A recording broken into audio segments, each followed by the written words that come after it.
I'm Myriam. And I'm Elyse. Two friends bound by the love of books. Taking on the world one chapter at a time. This is the Book Bound Besties podcast.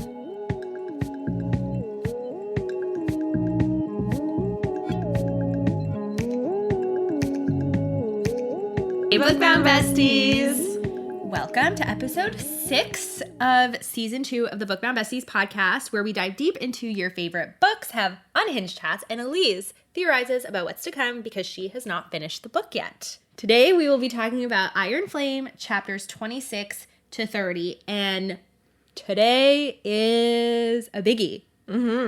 A absolute shit ton happens. It's insane. This book is insane. I know. feel like every week now we're saying for the last couple of weeks, we're like, oh my God, this is a big one. Yeah. Oh my God, a lot happens. But she just like keeps piling it on. Yeah, so basically I was, full transparency, besties, a little bit reticent about covering this book because of the mixed reviews it had when it came out. And also because I personally didn't have the same emotional reaction to it that I did with Fourth Wing, which is completely normal. There are a lot of books where the sequel just doesn't, a lot of movies where the sequel just doesn't live up to the first one, ACOTAR being a huge exception to that rule. But anyway, so a lot of also the discourse online is that this book has like 5 million things happening in it.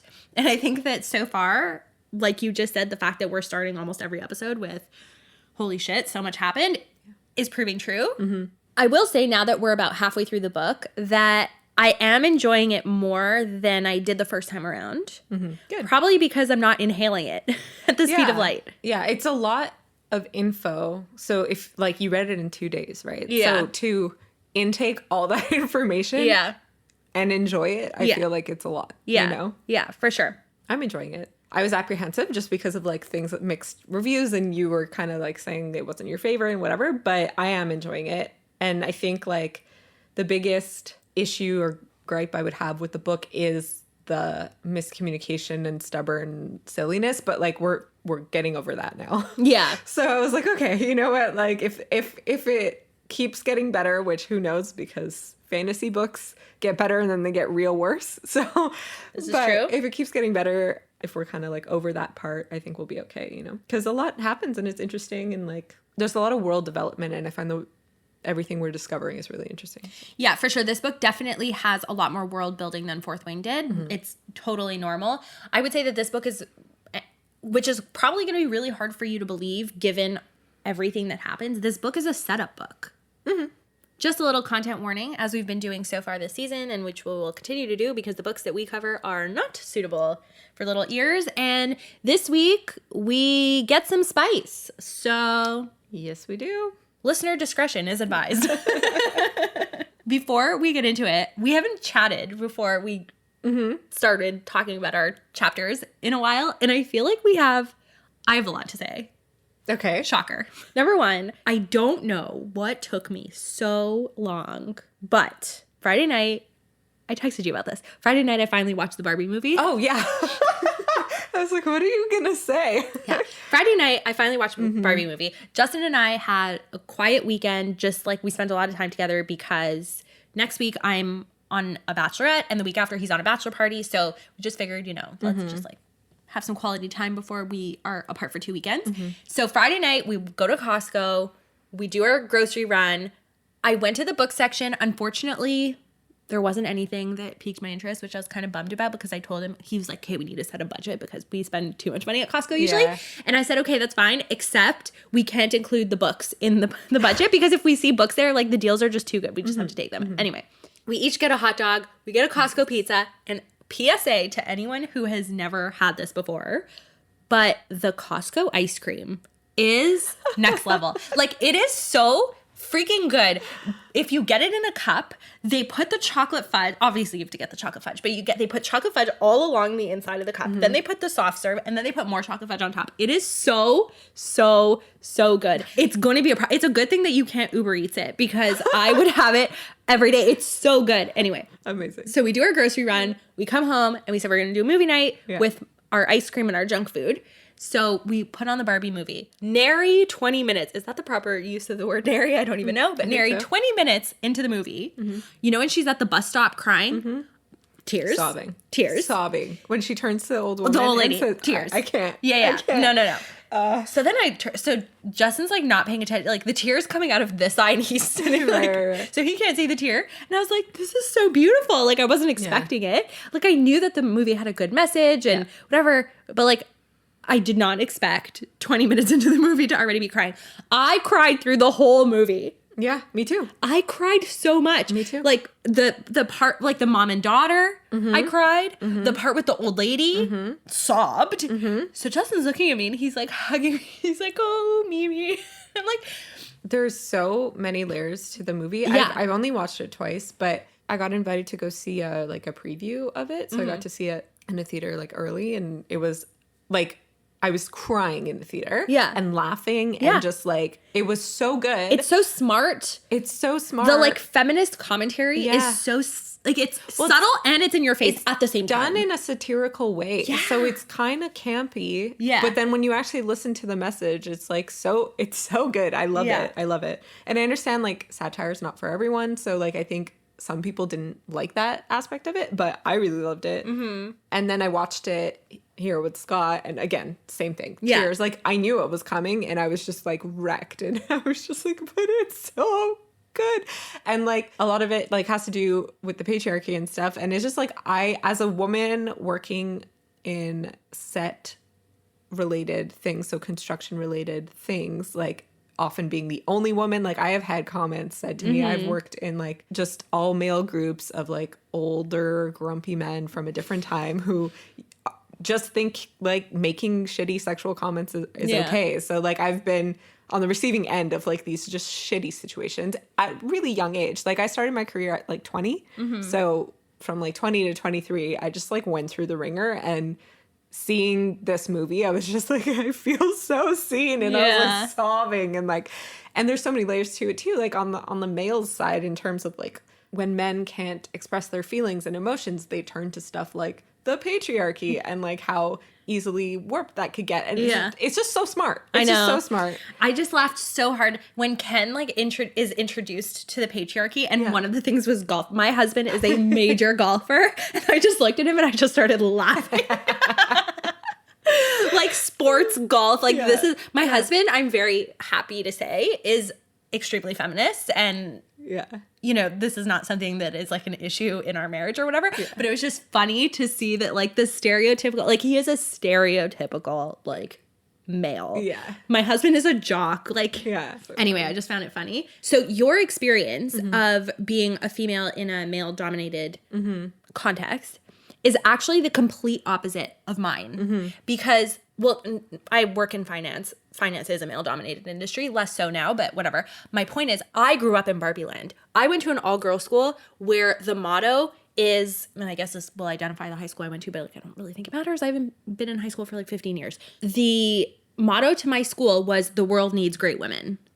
I grew up not knowing, and maybe this is a function of my time because I actually have a friend who teaches at that school now, and she says like they talk a lot about feminism and whatever, but like it wasn't even a topic of conversation because it was not a thing. Like we did robotics and science and art, and like we did all the things without the constraints, I guess, that come with what boxes society puts you in. Like they constantly had these inspiring speakers that would come to see us, and like there were so many opportunities for us that, and I know it's extremely privileged to have grown up this way, but to me, I got the shock of my life when I left there and I started experiencing quote unquote the patriarchy and stuff. Yeah. So I think to me, what really marked me was I related so much to Barbie's loss of naivety. Like that just crushed me. Anyway.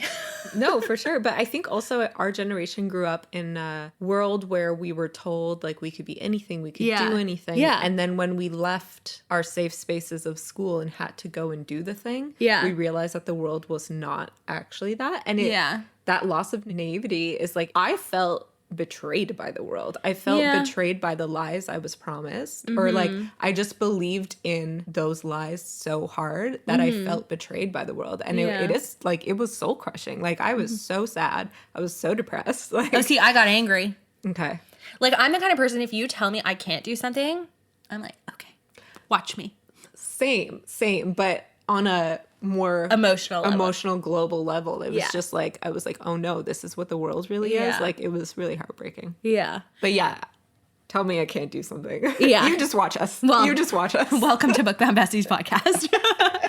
So we finished the movie. I'm crying so hard. I literally cannot stop crying. And I'm like, I was like laughing and crying at the same time. Yeah. There were too many emotions. Like my body just like could not compute. And so Justin's like, okay, like let's go to bed. It's like, what are we doing here? We're just sitting on the couch watching you cry.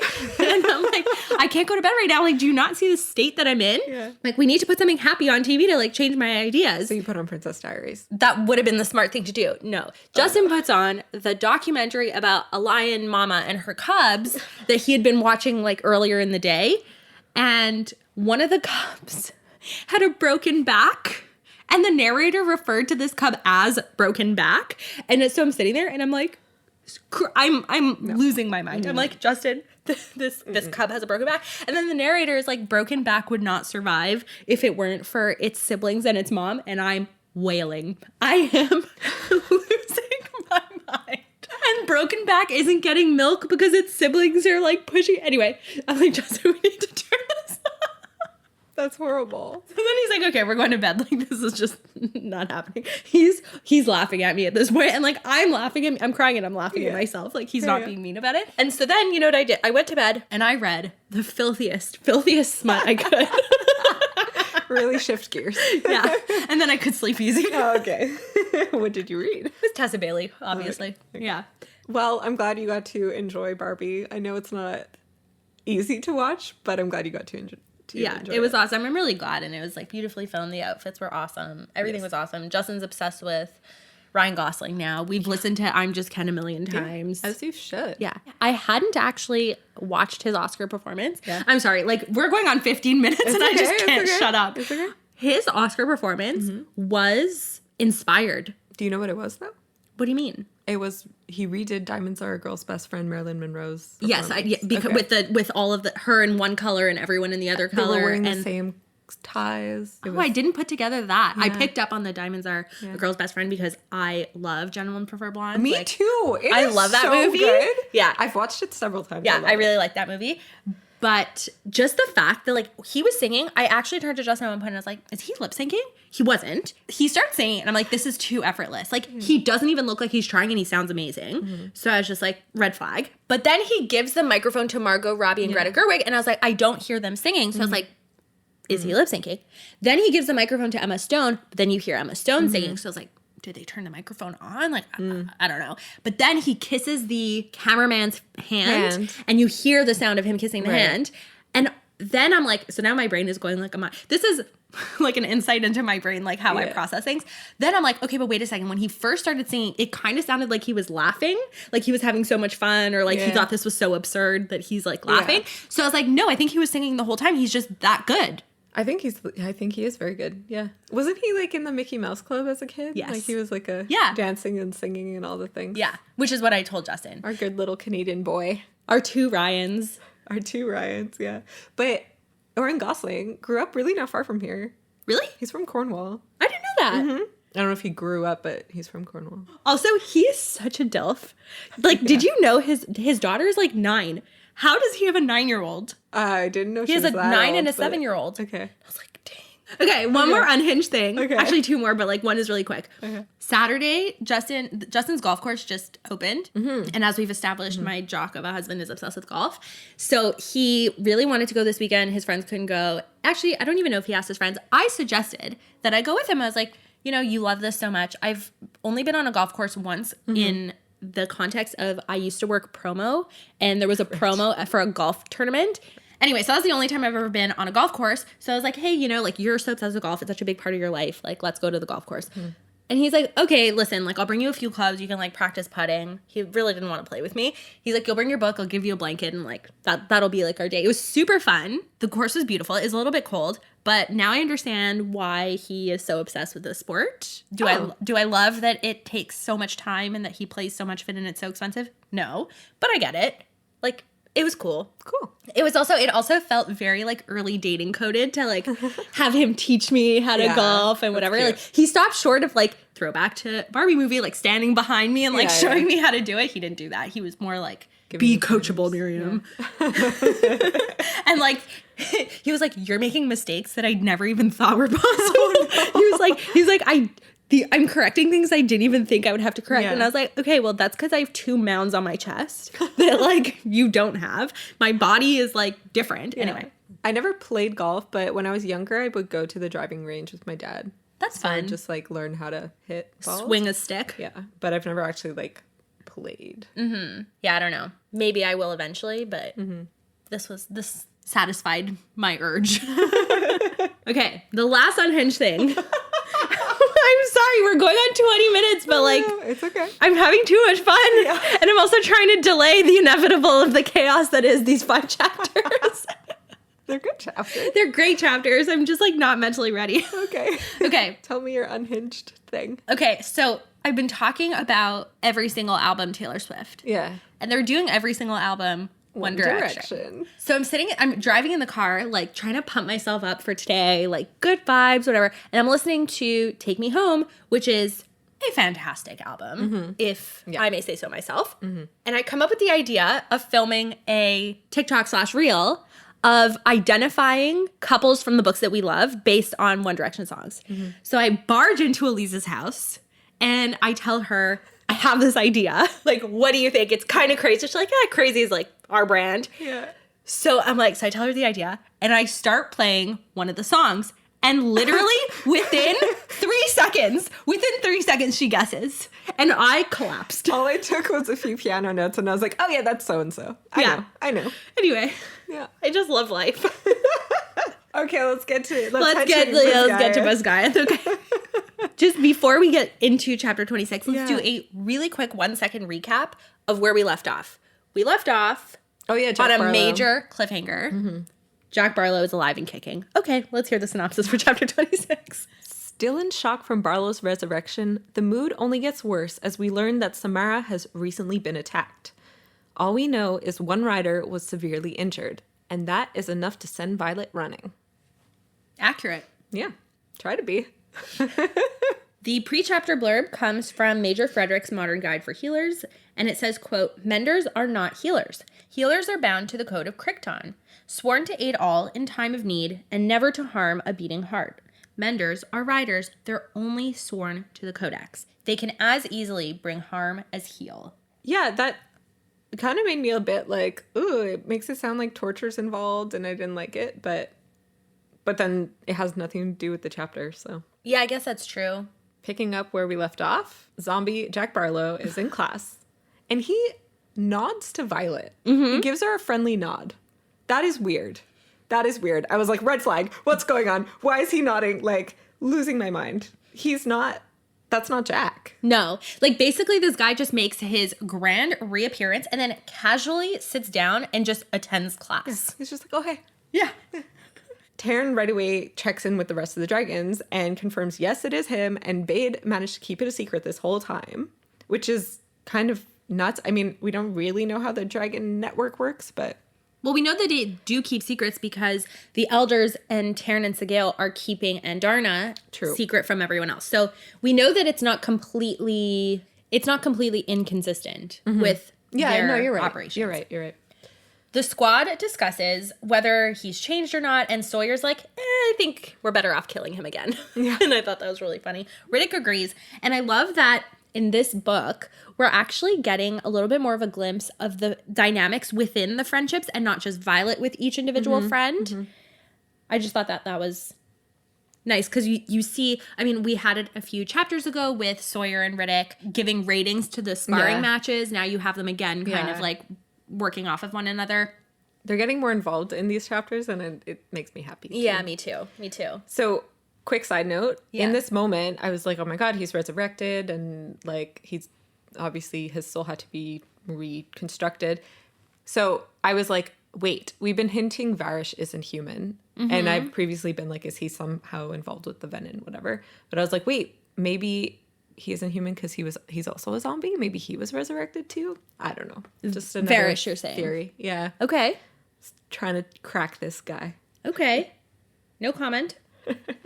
Violet reassures her friends that she's fine, and she thinks to herself, quote, Jack is alive. Fine. He's hardly the worst thing I faced last year. I brought down not only 1, but 2 venom. I destroyed an entire horde of wyvern with Xaden. Maybe Jack's changed. Maybe he hasn't. Either way, my signet and hand-to-hand skills have only improved, and I doubt he's been sparring in the infirmary. I just love that her strength and resilience are on display here. Logical Violet is back.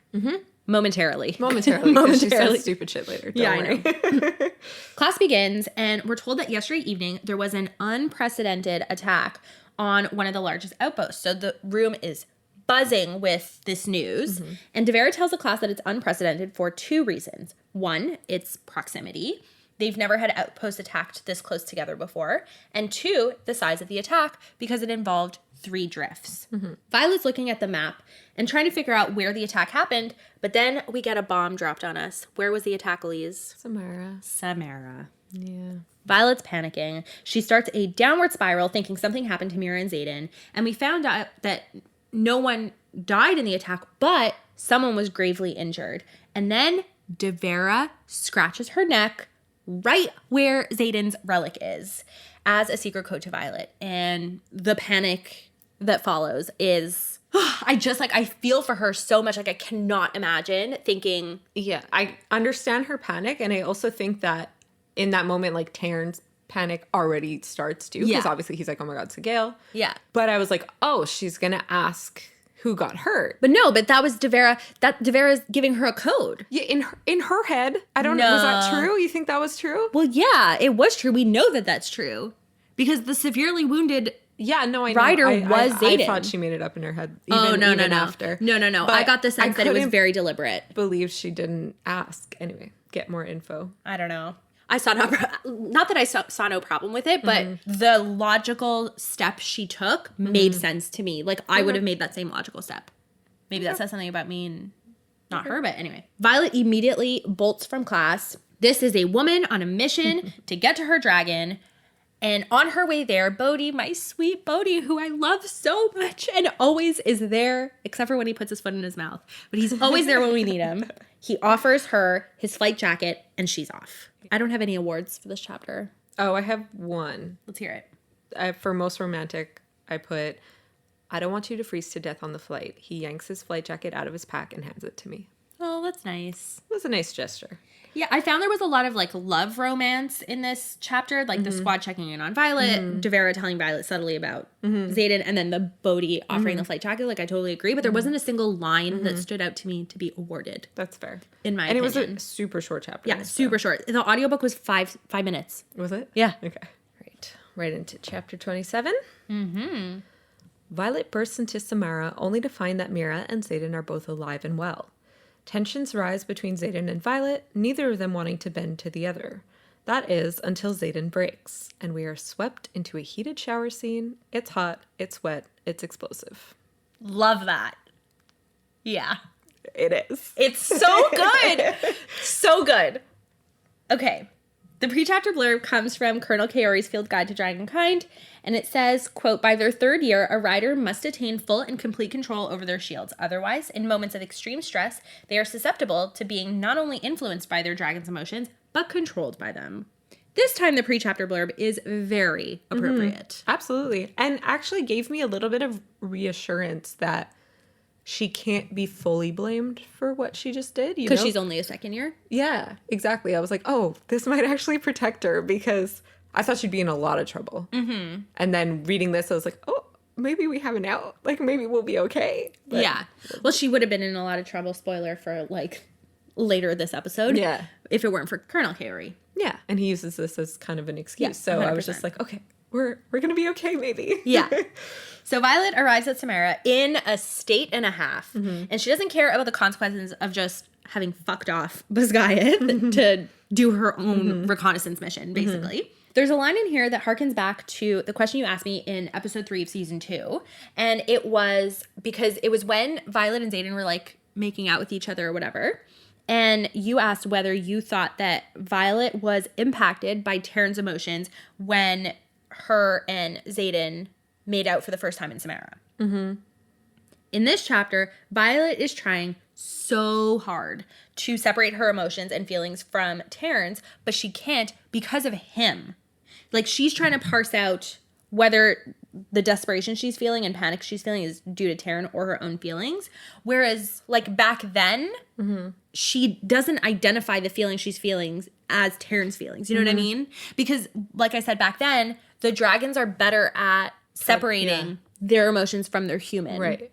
But in this case, he's not, because he's just, like, in a state. Exactly. Well. Yeah. If that makes sense. Mm-hmm. They finally arrive at the outpost, and we already get a sense of heightened security, which totally makes sense. Like, they were just under attack, as well as destruction. And as Violet is, like, making her way into the outpost, Nero calls out to her, and Violet catalogs what she sees. No limp, no sling, no blood. She's okay. But like Devera said, there was only one wounded.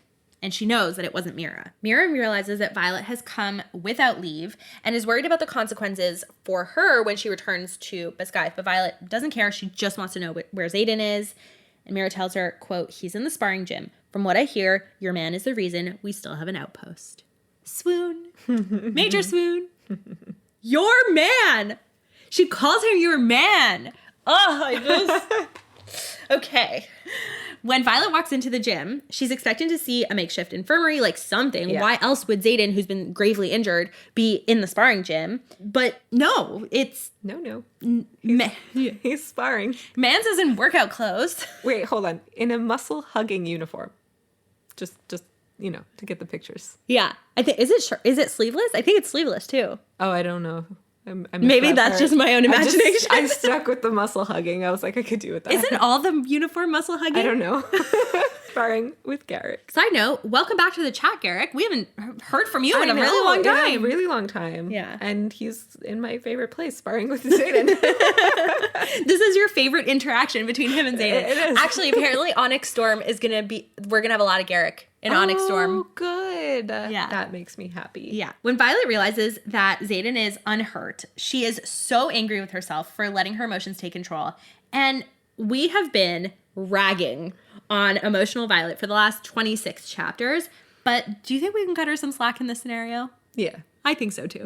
Yeah. In reverse of her last visit to Samara, when Xaden sees Violet, he's the one to inflict that like movie moment punch rather than being the one receiving it. I found that to be a fun little parallel. And I have never related to Violet more than in the moment Xaden reaches for her, though, because she is experiencing some warring emotions. She's angry with herself for letting her emotions take control. She's relieved he's okay, quote, torn between weeping with gratitude that he's alive and seemingly unhurt, and destroying the entire gym, this entire fortress, because he's ever been put in danger.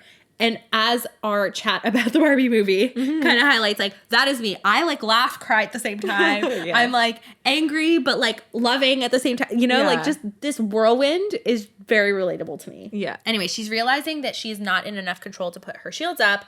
So Xaden grabs her, holds her. Side note, love it when a guy takes control of a situation like this and, like, comforts you. Like, A+ Xaden.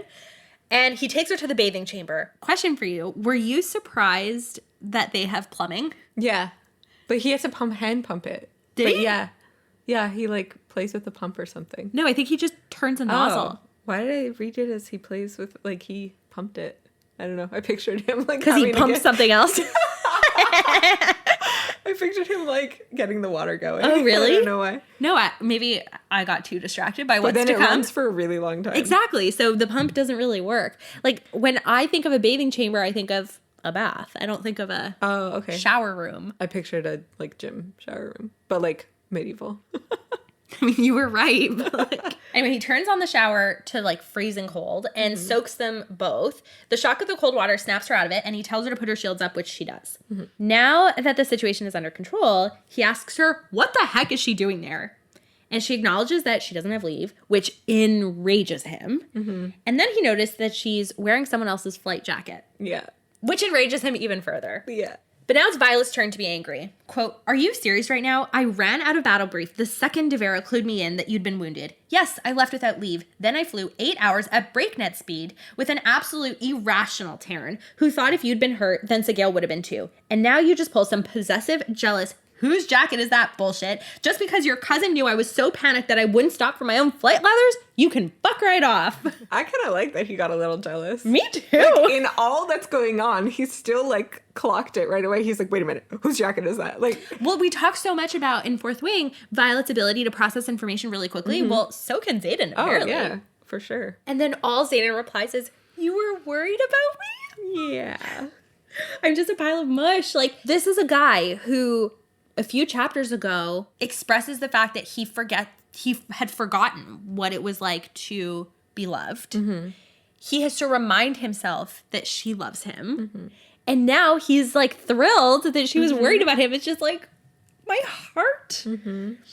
He's so freaking happy that she was worried about him. He's got this huge smile on his face. Yeah. Like, poor, sad, broody boy Xaden. I just cannot cope with... Like, I'm just picturing the Grinch where his, like, heart gets bigger, like... Aww. Yeah, I think it's cute. And it's nice because it's, like, in her going there, despite all her protests and not wanting to say I love you, just, like, shows that she does. Okay, but I'm back to hating her in this immediately next sentence. Yeah, actually, this whole... It's such a roller coaster. Because you're like, yes, oh no. Yes, oh no. Exactly. Like, and I will be quoting the whole thing. Okay, so she says, quote, of course he doesn't get it. His life might depend on mine, but he doesn't feel the way I do about him. He wants me. Even said he fell for me, but he's never said he loves me. What the freaking fuck? No. No. A, in what world does somebody fall for you but doesn't fall in love with you? Like, to me, when someone says they fell for you, they're in love with you. And if they're in love with you, they love you. Does that not make sense? Yeah. Like, do I have to explain it to her? Apparently. But it's like we were saying last week, like, the words, not that they don't matter, because it's obviously amazing to hear the words, but, like, the words mean nothing next to the gestures and the showing and, like, what this boy has done for her. Yeah. Like, he loves you. Yeah. Get over the words. Yeah. See it for yourself. Like, we do. I know. Okay, but, like, I also have to remind myself we're both married. And, like, we've both been with our husbands for a very long time. So, like, we can see the signs, maybe. Yeah, and we're not 20. Yeah. All I'll say, at least she's communicating her feelings because she tells him, quote, I'm not mad at you for being hurt. I would never want you hurt. I'm pissed at myself for being so reckless, so wrapped up in you, having such little control over my emotions that I just ran after you like, and then she thinks to herself like a lovesick fool. And you're always calm, collected, and in control. You would have waited for all the information, and you sure as hell never, ever would have let Sigale's emotions take over. But he interrupts her by showing a huge wound that stretches from his shoulder to halfway down his biceps. And we've established that he's a really big guy, so we can assume that the space from his shoulder to bicep, like the space from my shoulder to bicep, not so big. Yeah. The shoulder space from his to, anyway, okay. Yeah. And it's like wide too. Like it was bad. It was really bad. Yeah. Like he could have lost his arm basically. And she acknowledges that he's obviously been mended because the scar that's left over is insane. So after seeing this injury, all anger leaves her body, and she realizes she wasn't crazy and that there was good reason for her to leave the school because, like I just said, the mender arrived and must have arrived after the report went out, but before she got there. Actually, I wanted to ask you, do you think that there's like a job for riders, like this could be a path for them to be the equivalent of like postmen? Basically, because there has to be a designated person. Yeah, there's a designated scribe to. And they would have to travel by dragon, so it must be Yeah, that's a good point. I never thought of it. But I was just imagining, like, can you imagine going through Biscayeth, like the absolute death camp that it is, only to become the ferry of information, which I'm sure is dangerous. Obviously, like you could encounter wyvern, you couldn't encounter griffins. Yeah, like, yes, but I'm sure like there are some people who once they go out into the real world, they're like, that's not what I wanted. Yeah, and then they're like, I'll be the messenger. Yeah, thank you. Yeah, or maybe it's a punishment. I don't know. Oh, that's interesting. I didn't think of that. Xaden tells her, quote, you're wrong about me. I wouldn't have waited for all the information or even proof if I'd heard you'd been hurt. Then she lets him hold her. Then the sexual tension starts blooming between them. And he tells her that even now in this emotional state that they're both in, he isn't doing what he should, which is taking her to the sparring mat until she's hot, sweaty, and achy. I'm sorry, can she be hot, sweaty, and achy for another reason? She's about to be. I know. I was like, for sparring, Xaden, is that really how you wanted to end that sentence? Yeah, seriously. I think not. Quote, because I warned you never to put your life at risk over something as trivial as talking to me, and yet you just did that again. Like, yeah, but it wasn't just to talk to him. It was to make sure he was alive and well. So Violet's thoughts seem to align with mine because she's like, I'm down with everything except for the sparring. LOL. Then tells him that it's not up to him to punish her anymore because she's not in his chain of command. His response, Elyse, quote, "Oh, I know. And somehow it was a hell of a lot easier on both of us when you were. You want full disclosure when it comes to me, right? How about this for open? I would have done the same thing you did because I'm just as reckless for you as you are for me." I'm deceased. Like, okay. I love being married. I love my husband. I love hearing him say that he loves me multiple times a day. Yeah. But when you hear how someone feels for you for the first time, there is nothing like it. There's nothing like it. That like high that you get. Yeah. Somehow this isn't enough for little Miss Violet. She still wants those 3 little words. And somehow in all of this, the freezing water, I actually remember when I reread this, Xaden turns the cold water to hot water. The room is turning to steam. Xaden grabs her and tells her, quote, "You were worried for me. And you flew here without even stopping to get your leathers because you still love me." Exactly. That's what I was saying. She like that gesture to me shows him that she loves him. So it's like, why are you insisting on her saying it? Just take her now. Yeah. That's it. Just do it. Then he kisses her. Yeah. She notes that it's the first time since Erasure that he hasn't asked for permission to kiss her. And she says, "This is what I need. Like, I need him to need me." Yeah. Violet, you dumb bitch. He fucking needs you. Like, I don't. I know. I just want to scream. It's very frustrating. But in this moment, like when they're like kissing and like they start like ripping off some clothes and stuff, the way it's written, you could feel the hunger. Like they are so like desperate for each other. It's so good. It's a scene. It's so good. Somehow, in this amazing makeout scene, which is about to turn way spicier, Violet has taken me out of the moment yet again. Yep. And made me mad at her yet again. She's palming him through his pants, and he's warning her about the consequences of if she keeps doing that. She tells him, quote, "Don't make me fight for this, not again. I can't always be the one fighting for this while you invent new ways to hesitate or tell me no, Xaden. You either want me or you don't." And he's like, "You literally just had your hand wrapped around my wiener. Like, you know how badly I want this." And then he says what we are all thinking, quote, "Gods, I am the one fighting for this. I told you I'm not using sex as a weapon to get you back. Can we get a round of applause for this boy? I just love him so much." Like, do you understand now why I love him so much more than Rhysand? He's 23 and so emotionally mature. Like, I love Rhys. I think in a lot of ways, Xaden is like sweeter and kinder than Rhys. Like, Rhys has his romantic moments, but like Xaden, I think it goes back to like, I still don't buy Xaden as a bad guy. Like, whereas Rhys I could buy as like a bad guy. Like, Xaden has just been sweet. And yeah, okay, he's dark and broody and like scary, but like he's not actually. But it's because we spent a lot of time with him in this context. I know. That's why I keep saying I'd like to see the before. I want to see how he got his reputation. Oh. Well, you kind of see it when he meets the Flyers later. Like his ruthlessness. Sure. Anyway, what I was saying is I love Rhys. I really do. And I love his love story with Farah. Like, yeah. Akamath is one of my favorite books of all time. However, if you think back to the inn scene, Rhys is like, if sex is all you are willing to give me, I'll take it. Like, he just wanted any part of Farah he could have. But Xaden is not willing to accept that. Like, sex, just the physical, it's not enough for him. Like, he wants all of her. And to me, I just love that. Like, that's just perfection. And that is why Xaden greater than sign Rhys. Violet accuses Xaden of weaponizing sex. And he's like, what? He reminds her that she's the one that couldn't separate sex from emotion. Yeah. And she's like, yeah, well, maybe I'm learning how to. Yeah, I just, at this point, like, they're just going, their fight is just running in circles. And I feel like neither of them have great points. I don't know. It's really messy. No, I think he has great points. Okay, he gives us a beautiful speech, which I will quote yet again, because I'm quoting the shit out of this chapter. Quote, "Maybe I don't want you to. I want you exactly how you are, emotions and all. I want the woman I fell for. It kills me every time I have to keep my hands off of you. Every night I lie awake next to you, both blessed and damned, with the memory of how hot, how wet, how fucking perfect you feel when I'm losing myself in you. When I do sleep, I dream of the sounds you make before you come, and the way the blue in your eyes outshines the amber right after, all sated and hazy. I wake up starving for you, only you, even on the mornings you're halfway across the kingdom. This isn't me denying you or manipulating you. This is me fighting for you." It's a great speech. But just going back to you can't Separate sex from emotion. Like, I just don't, he's saying you can't separate it. Mm-hmm. And she wants to have sex with him, which means she loves him. Like, no, it means she just wants to hide the pickle. Like, she doesn't care. She's so desperate and horny that she's like, I think that she's not even acknowledging her inability to separate sex and emotion. Like, she is. No, she said her argument of I cannot separate sex and emotion. Yeah. Is she was saying I cannot have sex with you and not be in love with you. Yeah. So it's not an argument.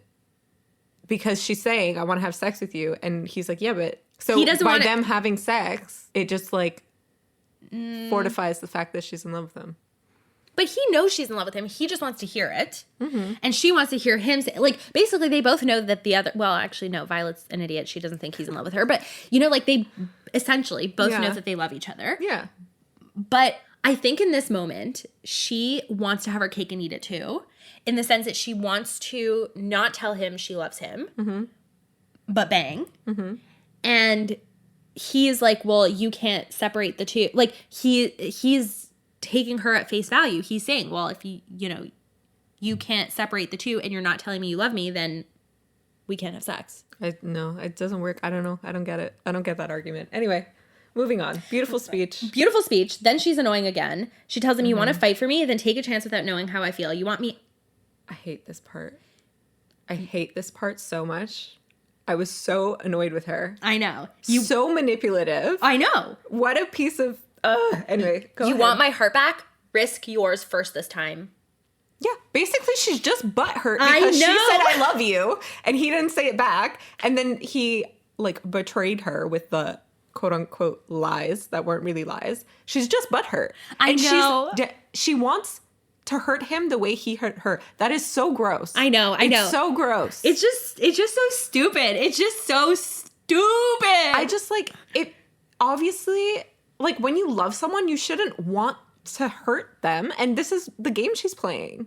It's so gross. I really don't like it. And then that bitch undoes her hair in the most manipulative move ever. I know. But before that, he is, again, so smart, so wise, so mature. He tells her, quote, if I tell you how I feel right now, you'd never trust that I'm not just desperate for your body, which is so fair. It's so fair. She's not playing fair. Exactly. Like, you walked right into the trap I was going to lay for you, but you beat me there. Like, no, it's fine. You're 100% right. You're 100% right. She's not playing fair. She's not at all.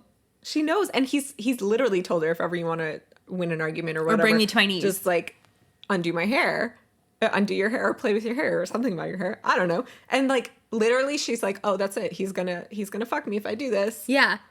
And I'm gonna win. As a reader, I'm thrilled. Yeah. That about what she's about to tell him. But like, as a human being, I'm very annoyed. She goes, just icky behavior. I know. She goes, quote, I just spent 8 hours terrified of what condition I'd find you in, and I'm telling you that I don't just want you, I need you. There are your 3 little words. That's all you get. Take me or leave me. And that's when he stops fighting it, and they freaking finally bang. Mm-hmm. Honestly, though, as a person invested in the story, I hated Violet in this moment. Yeah. Like, I just think it's just so juvenile. Mm-hmm. It's so, like, if she took herself out of her body for a second, she would see that what he is saying is so true. Like, it means so much more to have someone tell you they love you in a genuine moment without any preemptive behavior, such as you dry humping each other. Mm-hmm. Like, he's so right. Mm-hmm. He's so right.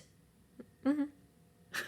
Yeah, no, I know. I agree. It was a very upsetting, and that's kind of like what I was saying with the emotional roller coaster. You're like, oh my God, they're getting somewhere, and then they just plummet, and shitty things are said and done, and it's, yeah, I don't know. The whole scene was just very manipulative and not nice. What happens next is nice. Like, good for them. But you know what? I think that this is, so you know how like sometimes the person you love does behaviors that would drive like other people crazy, or would drive you crazy if like someone else did them, but like you accept it. I think that's like what happens here. Yeah, they love each other. Like they'll forgive. It's just hopefully like it's not their pattern or whatever, because it could be very toxic behavior. Yeah, it's not healthy, I would say. I would agree. Then again, like I'm a Damon stan, so if you want to talk about unhealthy, toxic behavior. True. Anyway, they start making out again and undressing. Side note, the shower is still going. Yeah. Have to hand it to Navarre for having so much hot water on reserve. The dragons could just heat it. Boom. Great point. Didn't even think of that. Me neither. They don't need geothermal energy. They've got dragon thermal energy. Yeah. Anyway, they go back to making out. He's fingering her. And I love the mind-to-mind speak when they're having sex. I just think it's so convenient. Mm-hmm. Anyway, as her pleasure is building, they press pause so they can get more naked. And then they start banging. Mm-hmm. Fine freaking Lee. Yeah. Took 250 pages to get there. It's powerful. It's rough. And I know I'm taking myself out of the moment, but they're doing it on a bench. Like, she, at one point, starts straddling him. Yeah. On this, like, I think it's like a stone bench, and all I can think of is the bruises on her knees that she's going to have after this. Oh, I didn't picture her on her knees. Yeah, he's sitting on the bench. Yeah, I thought her legs were on the floor. No, she's... like, on top of him that way. Maybe I have to reread this scene. Because benches are usually not that tall, right? So if he's sitting on... But it's a wide bench. I picture... That's so funny. Okay, I pictured them you picture on the him end of the bed. He's not sitting the way you normally sit on a bench. He's sitting on the end so that she could straddle the bench and him. Because that makes more sense. That does make sense, but they did say that the benches were really wide, so maybe he can't... Oh, maybe. I don't know. I pictured her on her knees. Okay, I pictured literally like him sitting at the end of the bench with her on top. But then how would she get because when he was fucking her. Yeah. I love how we're getting into the semantics of this. When he was fucking her, she was on her back. And on the bench. You wouldn't lie on your back on the bench. But it's a wide bench. I'm harping on the fact that it's a wide bench. I guess I missed that. So I pictured her being on the long end. So they were already facing that. I see. And then he picks her up and scoops her without disconnecting. And boom. Yeah. Makes sense. However, keep in mind, he's like 6'5", and she's like maybe 5 feet tall. Mm-hmm. So I'm just thinking, like, would her feet reach the floor, which would allow her to like get purchase to then like ride my hands are the motion if they were to ride him? I don't know. If it wasn't, if her feet, the way I was picturing it, because it wasn't a wide bench, yes. Yeah. Okay. Like, yeah, you can. I mean, like I said, benches aren't usually tall. I guess that's true. It'd be harder when he was on top of her because he's so tall. He'd be like trying to... No, I think he was lying on top of her on the wide bench. Okay. I pictured him standing. Really? Well, like leaning over her. No, Not fully lying, like leaning over her. He wasn't fully on the bench. His feet were on the ground. Oh, really? Yeah. Well, then it would be... The physics of that just doesn't make sense. Yeah, it does. How would it? If the bench is low...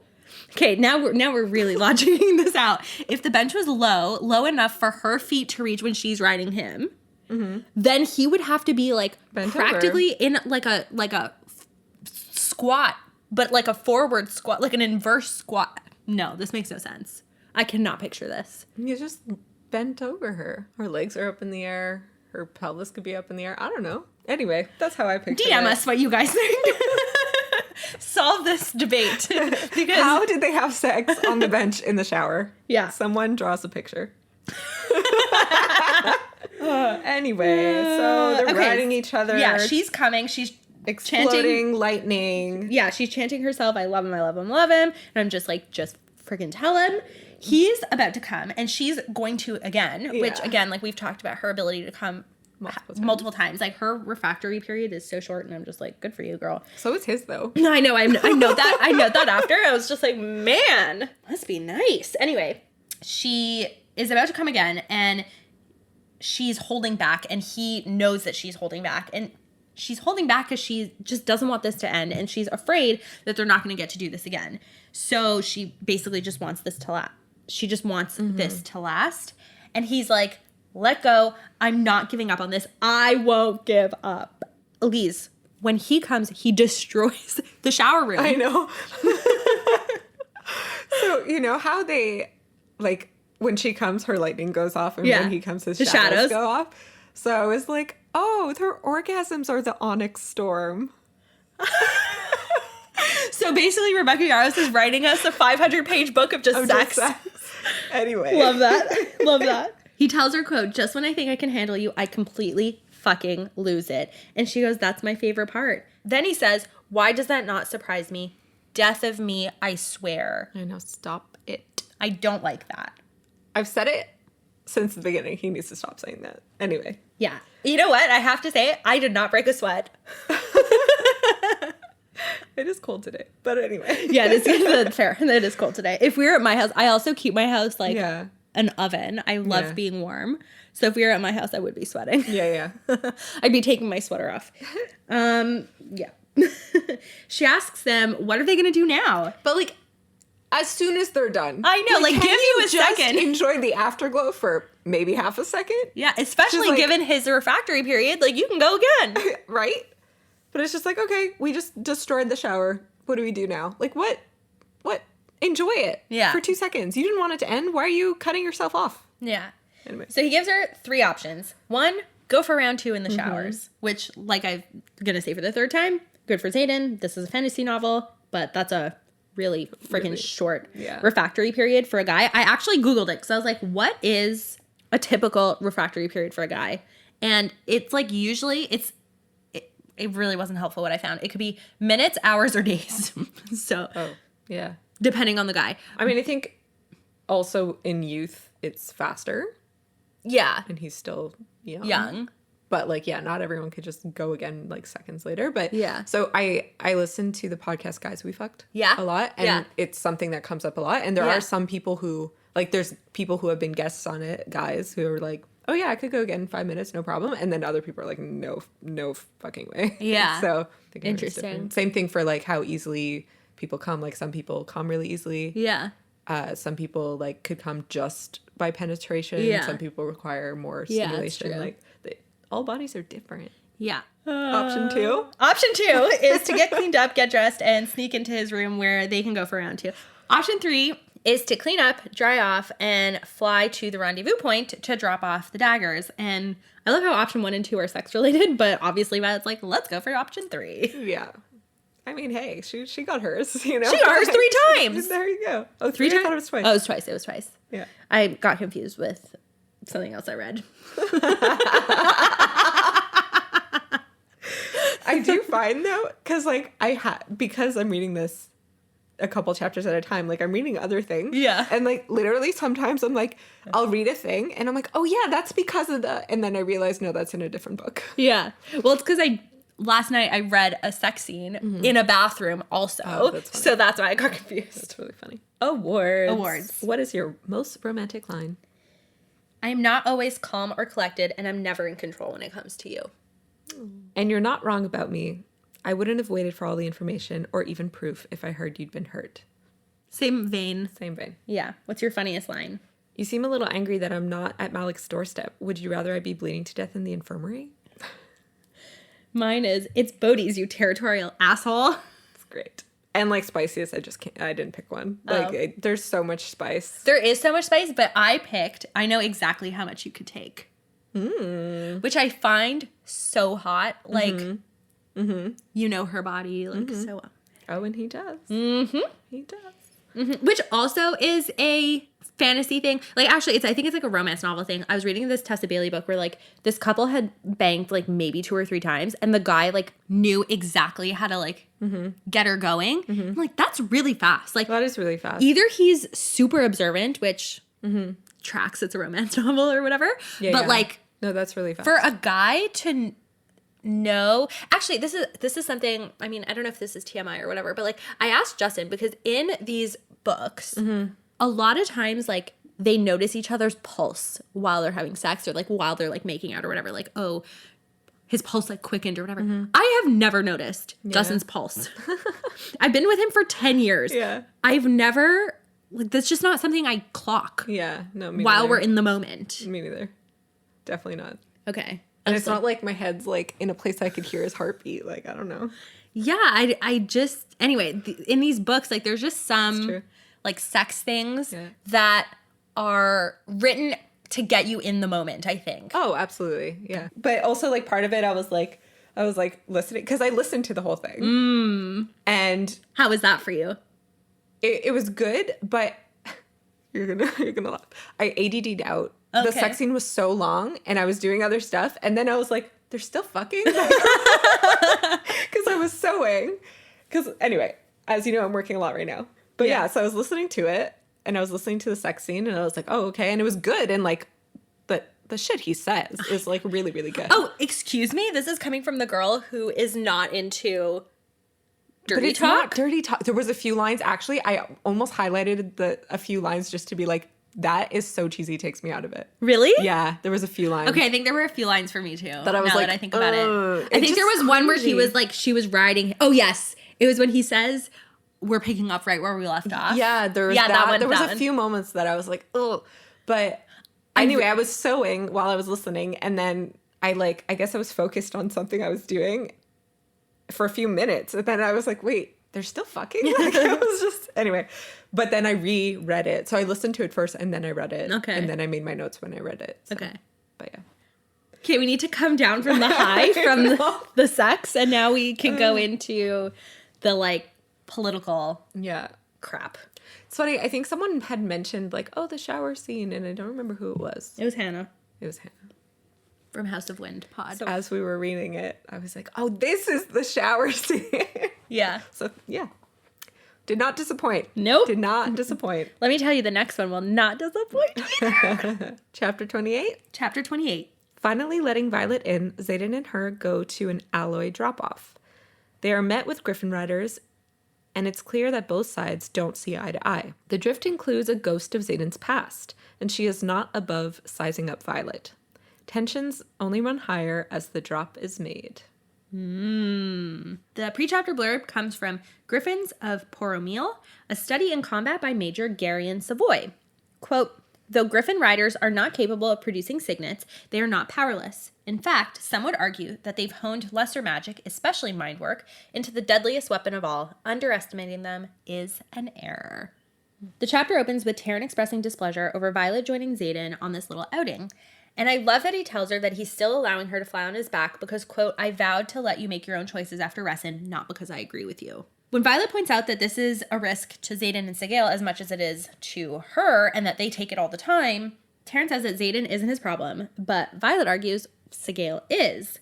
And here, Taryn says something that raises my hackles. It also made me nervous because it could come off as either funny or foreboding, and I'm choosing to go with foreboding because I want to torture myself. Quote, Sigale would never be taken down by something as puny as a griffin. Does that mean she will be taken down by something else? Oh, I didn't even read into that at all. That's not a nice feeling. I don't know. Foreshadowing. Yeah, I did not like. They continue to have lovely banter until they land by a dark lake. And as she's unbuckling herself from the saddle, Violet explains to Xaden that Taryn is upset that, she's come along. And Xaden misinterprets it as, like, the fear of the consequence of her being exposed to more secrets. Because he's like, oh, you're more than capable of blocking out Dane. But Taryn says, quote, I'm more worried about the company the lieutenant keeps than Atos, and forbids Violet from dismounting.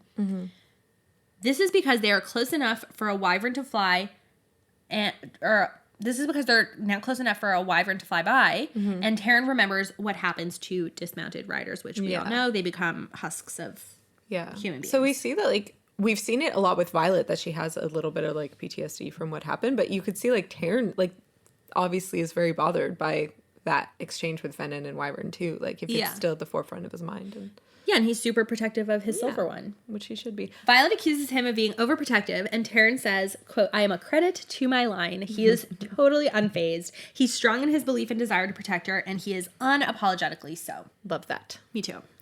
7 griffins land, so this is a full drift, and Xaden tells her that not only does he recognize them, but soon she would too. Note that when they land, 3 flyers dismount, and 4, 2 on each side, remain mounted. And this is an illustration of the lack of trust between the two.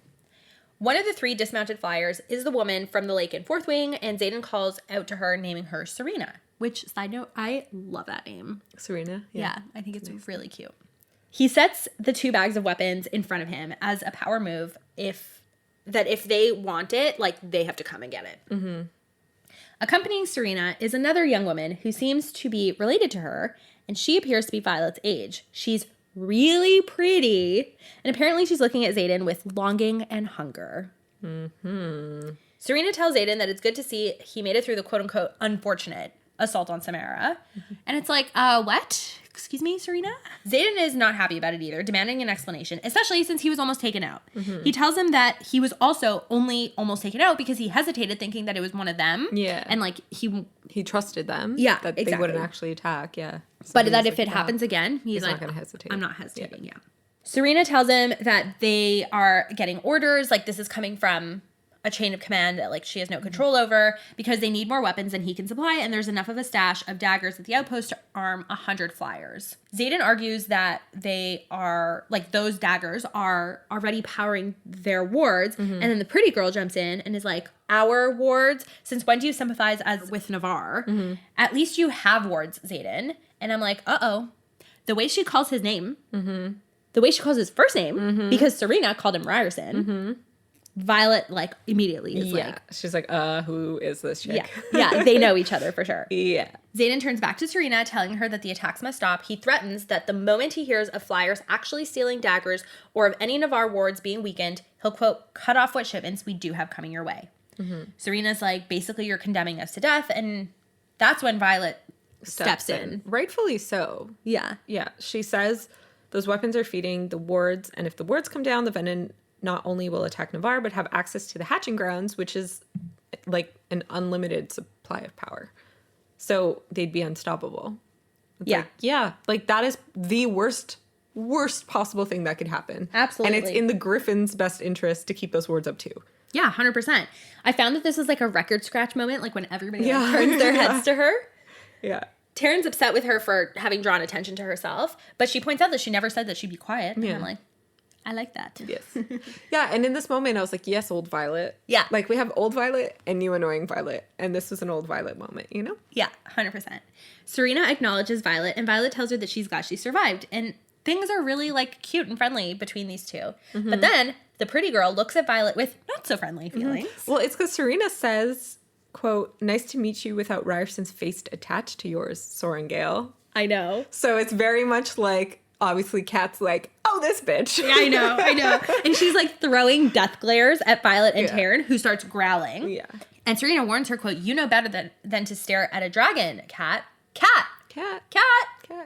Okay. Because Violet doesn't put two and two together. I know. I'm really bad with names. Yeah. And I couldn't remember what her full name was, but reading Cat, I was like, it's the girl. It's the girl. Yeah, for sure.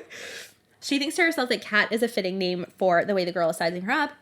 And I have so much secondhand embarrassment for Violet's lack of like conceptual connection. Like really, she's a logical phenom. She is so smart, and she just anyway. Then in such pick-me fashion, Kat looks at Xaden and tells him, quote, she's striking. I'll give you that. What? I love that you called it pick me fashion because it's so true. Yeah, like I just Yeah. Okay. Like, who are you to make those comments, Kat? That's so It's gross. It's gross. It's gross. It's demeaning. It's haughty. It's so many things. Literally, my notes beside that is like I just smashed my keyboard. So it's a bunch of random letters. Yeah, rightfully so. Because it's just shitty move. Yeah, it's gross. Xaden isn't having it. He's backing Violet up, which we love. And then now it's the time for the man there are three riders, right? There's Serena, there's Kat, and there's this guy who's just like standing there mute up until this moment. He asks Xaden, so you'd rather we die while you sit protected behind the very weapon that could save our civilians? And Xaden's like, yeah. Yeah, absolutely. So I have a question. How do the wards work in the sense that obviously they're protecting Navarre? Yeah. But if you're not Navarrian, is it like you cannot cross in? Like, will you bounce off? They close the borders. No, I know, but it's like you bounce off this invisible field. Like, what is it? Oh, no, I don't think so. How do the wards work? How come, like, can the Griffin riders physically not get in? Like, yeah, of course they can, because they go to... Then what's the point of a ward? It blocks venom.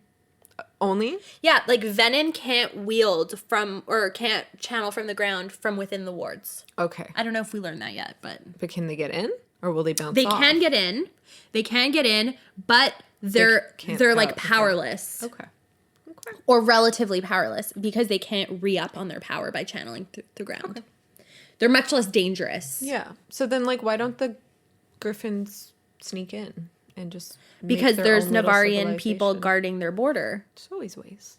Yeah, I'm sure, but they can't sneak in their entire civilization. Yeah, I understand. Xaden continues, quote, "This is war. People die in wars. So if you're asking if I'd rather your people die than mine, then obviously my answer is yes. It's foolish to think we can save everyone. We can't." What do you think about that? I agree. I think it's the sad reality of war.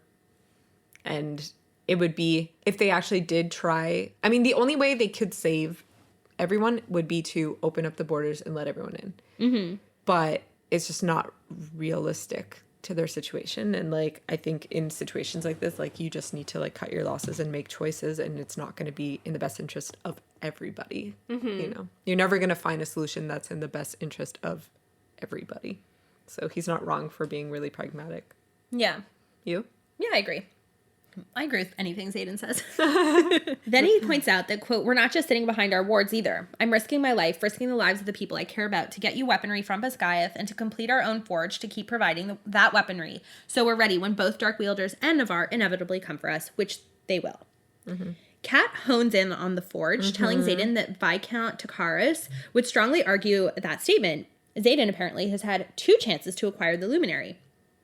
But remember what Xaden said at the beginning of this book, that the Viscount likes to collect things. Kat points out that Xaden had what Takaris asked for in exchange for the luminary both times, but he like wasn't willing to give it. Do you have any thoughts as to what that was? I figured it had to do with Violet, but I didn't know what he wanted with Violet. Because what else would he not want to give up other than her? Okay. Xaden tells Kat that it's out of the question, which riles this girl up, and she just makes me so mad. She asks him, quote, "You're willing to let our entire kingdom fall prey to these monsters because you're what? Smitten? Please. I know you better than that." I know you better than that? Yeah, she's doing it on purpose. I know! It's such nice. yucky behavior. I agree. Xaden brushes this off when Violet asks, but she's like, "Oh no, we're going to be discussing this later." And that just feels like, you know when sometimes like you'd get in trouble as a kid and your mom would like give you this look and you knew that like you were gonna get it? You're gonna hear from it about that later, yeah. That's the vibe I got. Xaden leaves the bag of weapons with them. There are 23 because he's saving the 24th for himself. And they leave off with the agreement that the Griffin Riders will try and limit attacks. Serena even tells Violet goodbye in like a friendly way. And Violet is so cute. I love it. She goes, "Stay alive, Serena. I'm starting to like you." Yeah. But then Serena tells Kat, "Let's go." But she calls her Catriona. I know. And then finally, Violet's like my stomach sank. My stomach is in the basement. Yeah. I feel ill. I mean, like, meeting someone's ex is always like a little bit weird. Yeah. But like in the situation that Xaden and Violet are in, like their shit has been so rocky. Like, we know they love each other, but they've been so rocky, and they're so like not in a steady and safe space. So meeting an ex in this moment, it's just like good. No. No, exactly. And that's it. That's it. What is your most romantic line? I don't have a most romantic line. I just love the way Xaden backed Violet up against Kat and Serena. Nice. Yeah, that's true. I put the "Stay alive, Serena, I'm starting to like you." Yeah. So I thought it was a nice little tip of the hat, you know? Yeah. Funniest? I have so many funniest lines. Oh, really? Yeah. I couldn't pick. Okay.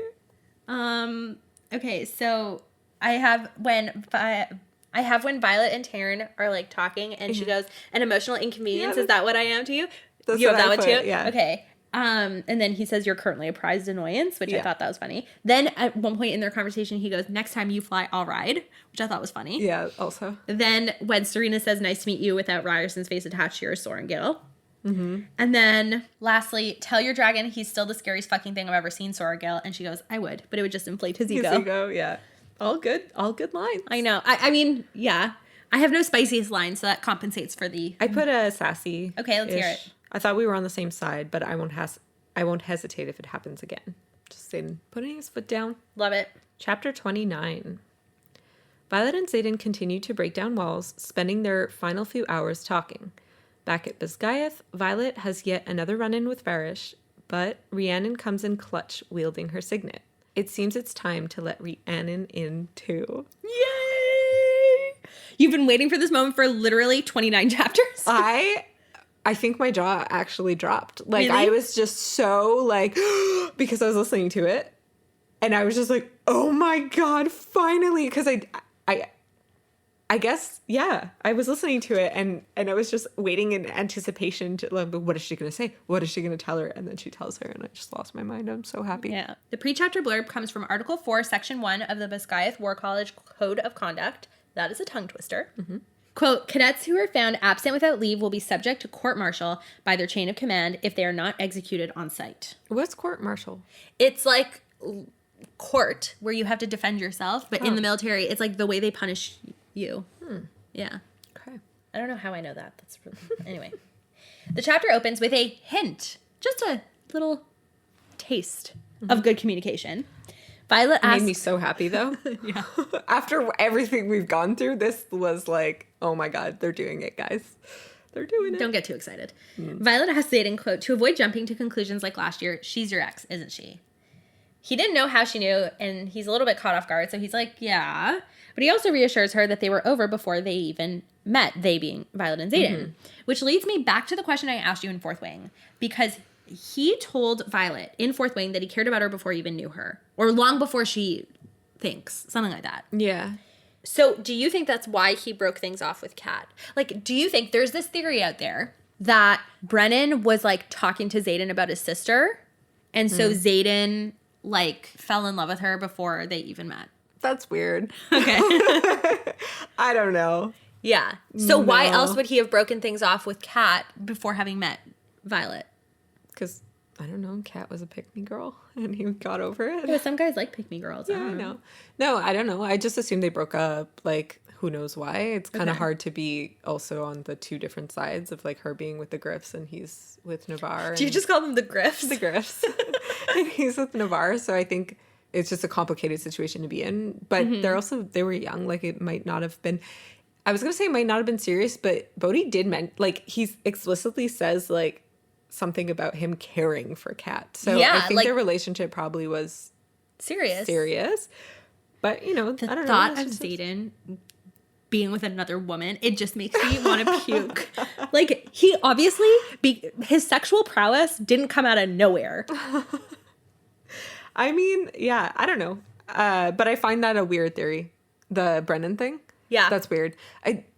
That would be creepy. To me, that would be creepy. Yeah, I think that's weird too, especially because last time Brennan knew Violet, she was 14. So he's, like, talking about his, like, 14-year-old sister. Like, he's not really in his mind allowing for her, like, to grow as a human. But even, like, that's a very good So point. Xaden would have fallen in love with, like, the 14-year-old version of Violet. Kind of weird. That's weird. Yeah.